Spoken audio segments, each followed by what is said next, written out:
Alright guys, hey guys, what is going on? Good morning. We are on our third YouTube video, and today I have another 3 P's that I think is going to resonate well with you guys. But first, gotta have some coffee. So the first one I want to talk to you guys about is respect starts where excuses end. And respect isn't built on words, it's built on accountability. Excuses delay growth, weakens trust, and it kills discipline. When we talk about respect, there's a saying that respect is hard to earn, easy to lose, and because it takes time. So some key talking points I want to go over when it comes to respect is people respect consistency, not explanations. Action speaks louder than words when it comes to respect.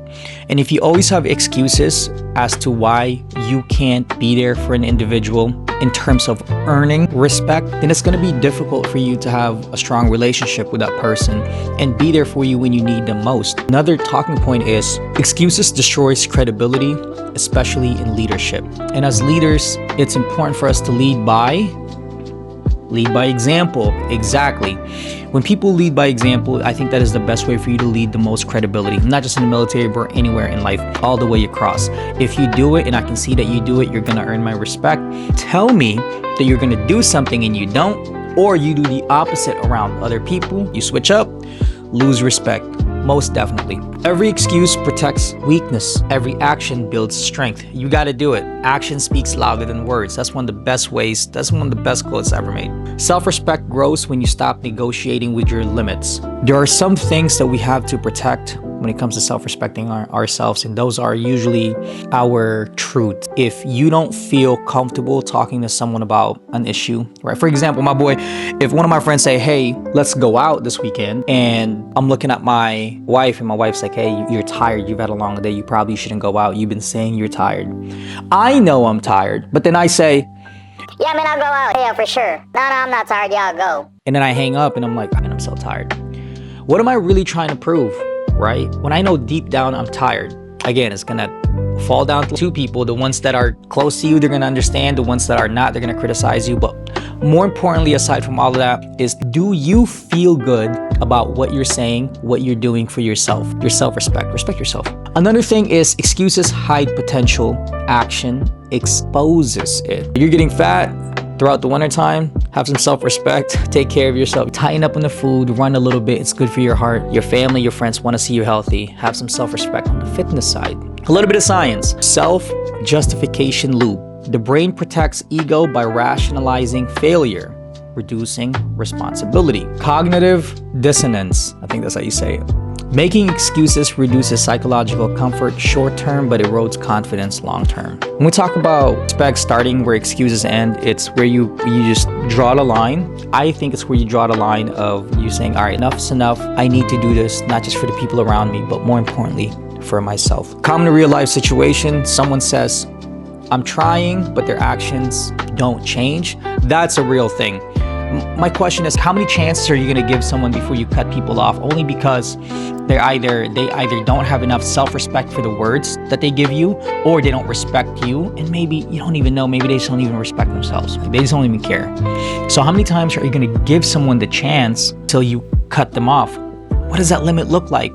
What does it look like for a family, for someone you've been with for a few months or a few years, or your friends long term? These are really tough questions that are answered differently by each person, situation, etc. The variables are endless when it comes to this topic. People stop taking them seriously, not because they're failing, but because the excuses remove respect. I can't throw enough wood to this fire. That's why for me, when I say I'm gonna do something, man, I really do try to, only because it means so much to others when I follow through. So that's number 1. Number 2 is distance reveals truth. Listen to it. Space exposes everything, loyalty, intention, and whether the relationship was real. Distance is clarity. 2 things, I'll tell you a story, right? So for me, when I first met my wife, I quickly deployed right after we met. And when you first meet someone, it is not ideal to be gone for so long because the relationship is still so fragile. You don't really know where this is gonna go. They can go with someone else, people can cheat. These are the truths, right? It's hard facts. Distance really shows how loyal people are to each other. And for me, my wife has and she's probably not gonna like I'm talking about her in this video, but for me, when we were separated, she was calling my mom, she was checking in on my kids, she was doing all of these things that I can only ask for, not from someone I just met, but someone even closer, someone who I've been in for such a long time. So distance really shows the person.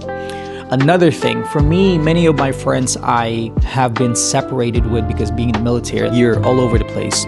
But for me, that doesn't change anything because we're still best of friends. We still call. I call so many of them every weekend, every week. And that only shows that we still connect even though we don't see each other on a daily, every single day. Here are some talking points. People who care stay connected even with less time. True. Silence, inconsistency, or disappearing reveal priority. There are some people where I used to be connected with, just really cool in person, but then after a while you're so just disconnect. You try calling them, they don't call you back.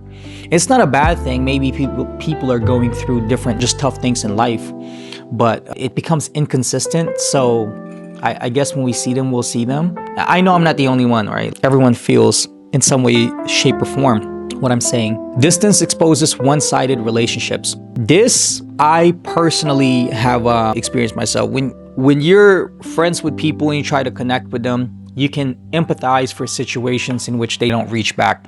But when you go through years and they don't write you, they don't stay connected with you on Facebook or something, they don't talk, this is a little bit tougher to gauge because you're not sure. But I know for me, it gets to a point where if you're a giver, if you're the one that always wants to connect with people and they don't connect back, it affects a little bit, right? You're not gonna be as tight, you're not gonna be as close to them as you would like to, only because they just don't reach back. Emotional space helps you see red flags you missed, self-reflection, and separation reveals who respects your boundaries. Here are some science and psych facts. Attachment activation. Distance triggers true emotional patterns, avoidant versus secure and anxious, and objectivity bias. Physical emotional separation increases clarity and reduces emotional distortion. Some people, it's hard for people to separate from others if they are so connected with them. And for example, I'm gonna keep using the military. For us in the military, I see some of my troops where when we deploy, you'll have one member and I'm like, hey, how's the family? And then they'll say, oh, family's good. First time, but they're good. And then we go deploy, they make phone calls, everything's great. 8 months go by, everything's great. And then you have some that are like, they'll be like, hey sir, my significant other is going through it and they've only been gone for 3-4 weeks. Distance shows how dependent people are and independent people are, and those can affect relationships and decision making. It's tough.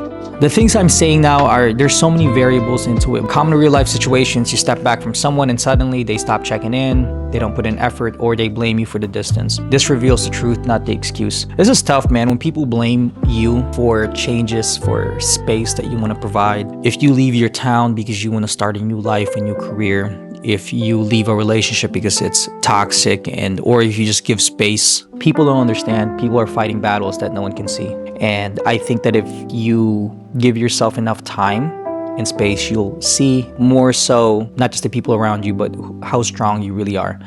I'm gonna wrap this up really quick with the last one. Strong doesn't mean numb. Real strength is feeling everything and still choosing to stand. Numbness isn't strength, it's a survival mode. Emotion doesn't make you weak. Strength includes vulnerability, honesty, and awareness. Now let me stop right here. When you, especially as a man, when you give a little bit about yourself and how you really feel to your significant other, to your friends, man, I've grown to understand that that's not a sign of weakness because you're telling me how you feel.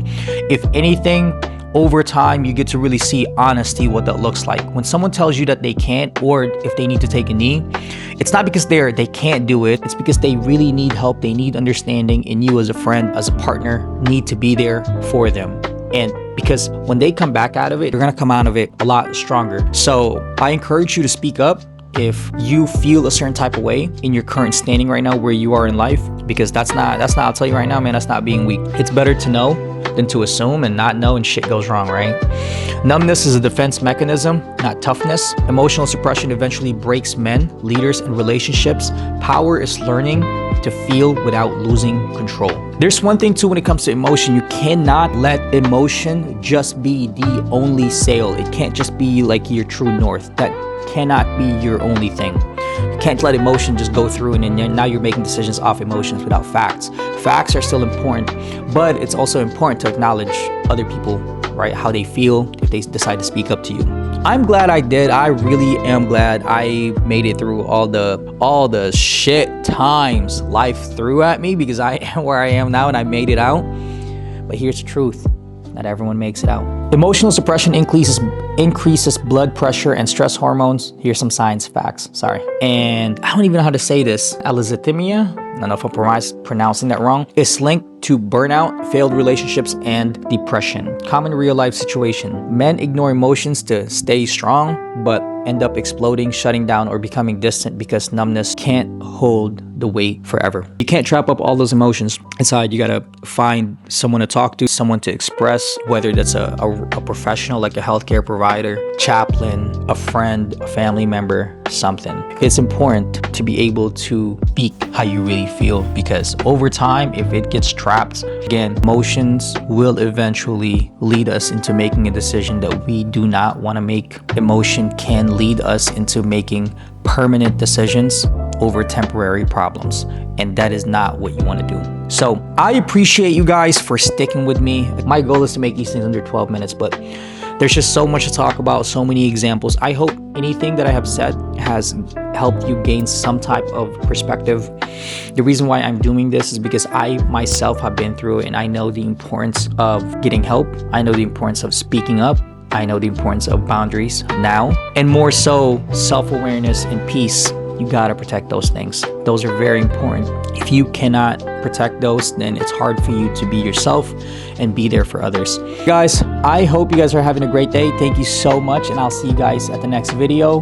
G, I'm out.